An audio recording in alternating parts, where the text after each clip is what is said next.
চলছে আমাদের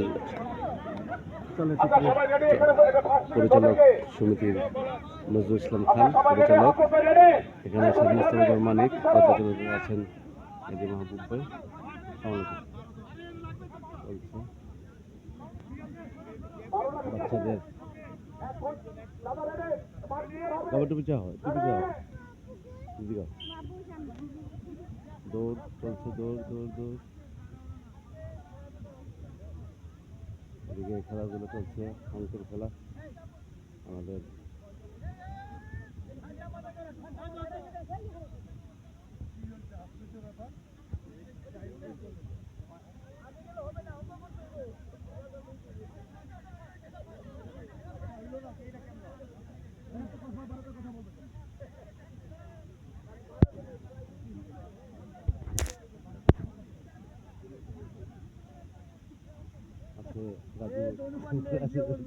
খেলা পরিচালনা করছেন আছেন মুকুল মিত্রবাদী মিলন মেলায়, পরিচালক সমিতির মিলন মেলায় আমরা আছি। সবার জন্য শুভকামনা, সবাই আমাদের জন্য দোয়া করবেন এবং সবাই আসবেন না কেন, সবাই আসতে ভালো হইতে পারো। হ্যাঁ, আগামীতে আসবেন সবাই, দাওয়াত রইল। ধন্যবাদ। চলছে পরিচালক সমিতির পারিবারিক মিলন মেলার খেলাধুলারই, সেখানে আমরা অনেকেই আছি।